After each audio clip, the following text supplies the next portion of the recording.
Assalamualaikum warahmatullahi wabarakatuh. Shalom. Perkenalkan, nama saya Doni Tandanga dengan NIM 220311080007.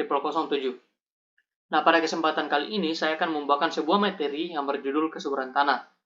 Nah, tujuan saya untuk membawakan materi ini adalah untuk menunaikan tugas kuliah dasar-dasar ilmu tanah dengan Kaprodi Dr. Insinyur Sofiawan Tanse, MSc, dan dosen penanggung jawab Dr. Insinyur Sandra Angelin Pakasi, MSc, dan dosen pengampu Insinyur Roni Nangoy, MS. Nah, apa itu kesuburan tanah? Kesuburan tanah mengacu pada kemampuan suatu tanah untuk mendukung pertumbuhan tanaman. Tanah yang subur memiliki kandungan nutrisi yang seimbang, struktur tanah yang baik, pH yang tepat, serta ketersediaan air yang cukup untuk tanaman. Berapa faktor yang mempengaruhi kesuburan tanah? Yang pertama itu ada faktor fisika. Faktor fisika yang mempengaruhi kesuburan tanah adalah tekstur, struktur, dan porositas. Tekstur tanah berkaitan dengan ukuran partikel tanah dan mempengaruhi kemampuan tanah untuk menahan dan melepas air serta nutrisi. Struktur tanah mengacu pada cara partikel tanah tersusun dalam agregat dan mempengaruhi drainase dan aerasi tanah. Porositas adalah jumlah dan ukuran rongga dalam tanah yang mempengaruhi kemampuan tanah untuk menahan air dan nutrisi serta memperbaiki drainase dan aerasi. Nah, yang kedua tuh ada faktor kimia. Faktor kimia yang mempengaruhi kesuburan tanah adalah pH, kesuburan hara, dan kandungan bahan organik. pH tanah mempengaruhi ketersediaan nutrisi bagi tanaman dan kemampuan tanah untuk menahan dan melepas nutrisi.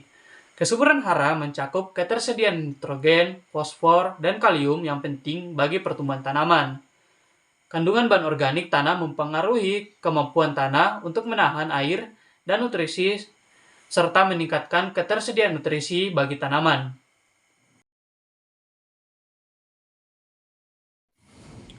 Nah, faktor ketiga tuh ada faktor biologi. Faktor biologi yang mempengaruhi kesuburan tanah adalah mikroorganisme, cacing tanah, dan keanekaragaman hayati. Mikroorganisme seperti bakteri, jamur, dan protozoa memainkan peran penting dalam siklus nutrisi tanah dan dapat meningkatkan kesuburan tanah. Cacing tanah memperbaiki struktur tanah dan meningkatkan drainase serta aerasi. Keanekaragaman hayati termasuk ketumbuhan dan hewan juga dapat meningkatkan kesuburan tanah dengan memperkenalkan nutrisi dan memperbaiki struktur tanah melalui akar dan aktivitas tanah.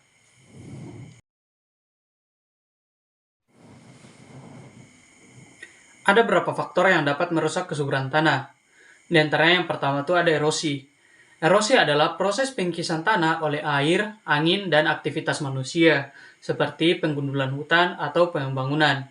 Erosi dapat merusak kesuburan tanah dengan menghilangkan lapisan atas tanah yang kaya akan nutrisi. Yang kedua itu ada pencemaran. Pencemaran tanah dapat terjadi akibat limbah industri, penggunaan pestisida dan pupuk kimia, serta limbah domestik. Zat-zat kimia yang terkandung dalam limbah ini dapat merusak kesuburan tanah dan mengurangi ketersediaan nutrisi yang dibutuhkan tanaman. Yang ketiga ada kompaksi. Tanah yang terlalu padat atau terkompaksi akan membuat akar tanaman sulit untuk menembus ke dalam tanah. Akibatnya, tanaman akan kesulitan mendapatkan air dan nutrisi yang dibutuhkan untuk tumbuh dengan baik.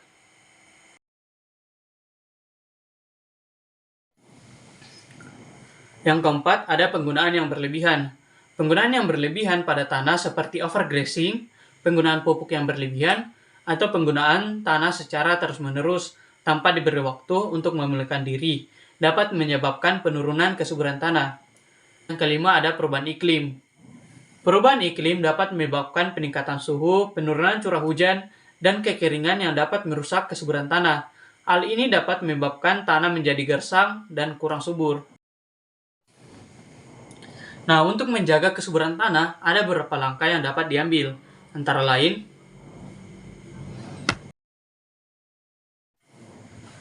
yang pertama itu memperhatikan rotasi tanam. Rotasi tanam adalah praktek menanam tanaman berbeda secara bergantian pada area yang sama. Ini membantu mencegah penurunan kesuburan tanah, karena tanaman yang berbeda memiliki kebutuhan nutrisi yang berbeda dan memberikan kesempatan bagi tanah untuk memulihkan diri. Yang kedua, penggunaan pupuk organik. Penggunaan pupuk organik seperti kompos dan pupuk kandang adalah sumber nutrisi yang alami untuk tanaman dan membantu meningkatkan kesuburan tanah. Selain itu, pupuk organik membantu meningkatkan struktur tanah dan kapasitas menahan air. Yang ketiga, membuat penutup tanah. Penutup tanah adalah lapisan tanah yang ditanam di atas tanah untuk melindungi tanah dari erosi dan mengembalikan nutrisi ke dalam tanah. Penutup tanah juga membantu meningkatkan kualitas tanah dan menekan pertumbuhan gulma. Yang keempat, menghindari penggunaan pestisida kimia. Pestisida kimia dapat merusak mikroba dan organisme yang hidup dalam tanah, yang berkontribusi bagi kesuburan tanah. Sebagai alternatif, pertimbangkan untuk menggunakan pestisida organik atau memanfaatkan predator alami untuk mengendalikan hama. Yang kelima, menjaga keseimbangan pH tanah. Tanah yang terlalu asam atau terlalu basah dapat mempengaruhi ketersediaan nutrisi bagi tanaman. Pastikan untuk mengukur pH tanah secara teratur menyesuaikan dengan cara yang sesuai. Sekian presentasi dari saya. Jika ada kata yang tidak berkenan atau salah, mohon dimaafkan. Dan untuk sumber-sumber yang membantu saya menyusun materi ini tercantum pada daftar pustaka.